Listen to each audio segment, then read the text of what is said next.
When it comes to unleashing torrents of flame, frost, and lightning against hordes of demons, few do it better than the Sorcerer in Diablo 4. They have ultimate control over raw elemental magic, and they channel it to tear apart enemies while ensnaring others.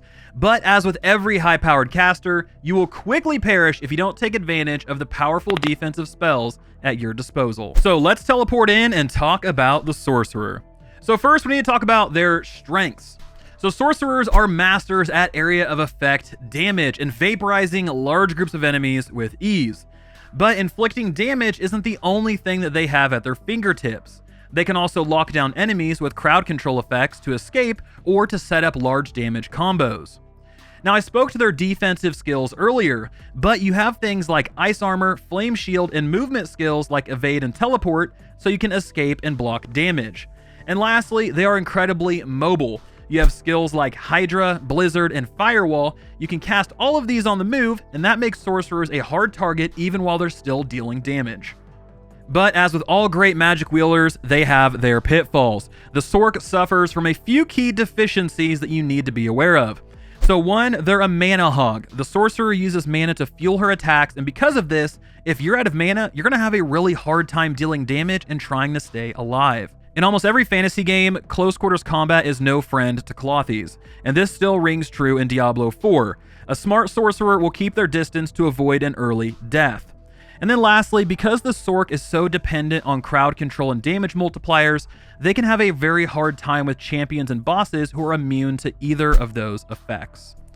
So now that we have a handle on what makes and breaks a sorcerer, let's shift gears a little bit and talk about what makes them truly unique, and that's the enchantment system. Enchantments are specific to the sorcerer. They allow her to take skills and equip them into enchantment slots. In return, you're going to be granted powerful passive effects. Now, there are some stipulations. So you must have at least one skill point in the skill to use them. You can't just go grab any skill off the skill tree and throw it into one of these slots. You cannot use ultimate skills for this slot. And then a skill's rank, upgraded traits, and enhancements will also carry over. So any upgrades you make to that skill will also affect the passive that you get. And you can swap your slots at any time. So let's talk about a few examples as to how this works. So one, if you slot in a firebolt skill, your attacks will burn enemies over 8 seconds, any attack that you perform. If you slot in the ice shards skill, those ice shards will automatically form and fly towards frozen enemies. And then lastly, if you slot in a Hydra, anytime a burning enemy is killed, a Hydra head will spawn from their corpse. So I mean, guys, you can see how powerful these things can be, especially to help craft a build that takes advantage of certain elements. Now, these aren't all the options we have available, and I'm sure there will be a lot more as we get closer to launch, but for now, this is a small sampling of what we can expect. So now that we know what makes a sorcerer unique, let's dive into their skills and what they bring to the table. So getting things started with our basic skills, we have Frostbolt. Very simple. You're going to throw a bolt of frost, you're going to deal damage and chill targets. Firebolt is the same way. You're going to throw a bolt of fire, dealing damage and burning the target. Arc Lash is going to unleash arcing lightning that'll shock nearby enemies, and then on the 10th cast, you'll stun enemies. And lastly, we have Spark. You're going to launch a bolt of lightning that shocks the enemy multiple times. Moving into our core skills, we have Ice Shards. You're going to launch shards of ice that'll deal damage. They deal increased damage to frozen enemies. Then we have Frozen Orb. You're going to unleash an orb that chills and expels shards, dealing damage. And then once this thing ends, the orb will explode, dealing damage and chilling enemies. Fireball, you're going to toss a ball of fire that deals damage to the target and nearby enemies. Next is Incinerate. You're going to channel a fire beam burning enemies, and your damage will increase over time the longer a target is in that stream of fire. Next, we have Charged Bolts, a classic. You're going to release bolts of lightning in an erratic pattern, dealing damage to enemies. And then lastly, we have Chain Lightning. You're going to unleash a stream of lightning that damages and chains to nearby enemies. Next, we have our defensive skills. Remember, these are used to either survive or crowd control enemies, giving you a chance to escape. So our first defensive skill is Ice Armor. A barrier of ice forms around you, absorbing some incoming damage. While active, a portion of your cold damage dealt is then added to your armor. We have Frost Nova, which is going to unleash a torrent of frost, freezing nearby enemies. Flame Shield is similar to Ice Armor. You're going to engulf yourself in flames, burning nearby enemies and making yourself immune for a few seconds. And then lastly, we have an absolute classic, and that is Teleport.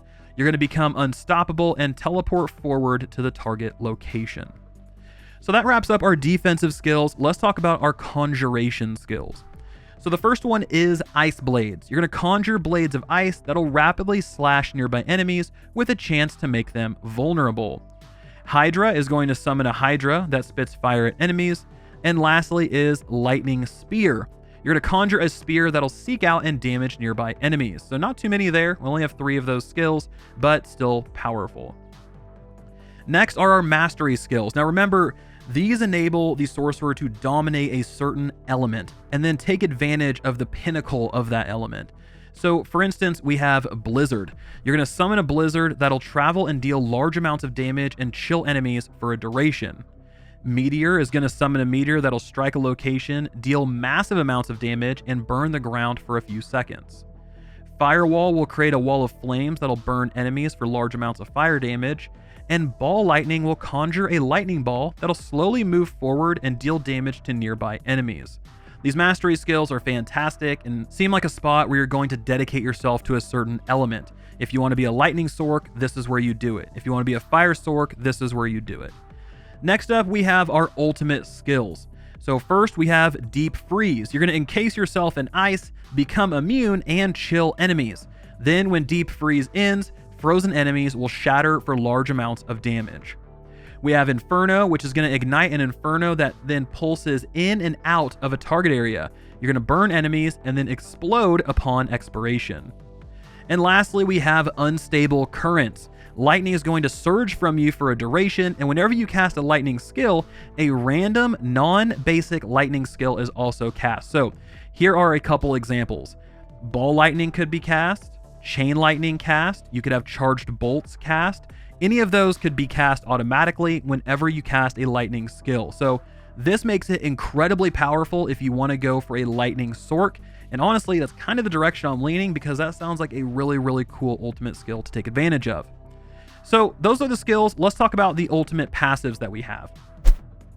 First up, we have Icefall. Your frost skills have a chance to make your next ice shards, frozen orb, or blizzard consume no mana and deal extra damage, and that chance is doubled against vulnerable enemies. Then we have Shatter. After freeze expires, enemies will explode and take extra damage. Overflowing energy will cause our crackling energy to hit 1 additional enemy. And then each time it hits an enemy, your shock skill cooldowns are slightly reduced. So you're probably wondering, what is crackling energy? So this is something that is spawned. It's a spawned orb that'll damage nearby enemies when picked up. This occurs whenever you use a lightning skill. Next, we have Veer's Mastery. Close enemies will take more damage from your shock skills. They'll also deal less damage to you. Next is Warmth. Whenever you strike an enemy, there's a chance to regain mana per burning source on the enemy. Last is Sue's Ferocity. You're going to deal extra burning damage to enemies above 50% health, and then have increased pyromancy skill damage to enemies below 50% health.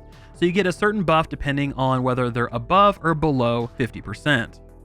Overall, the Sorcerer is the ultimate caster that gives players the ability to deal massive amounts of damage, escape danger with movement skills, and control the battlefield.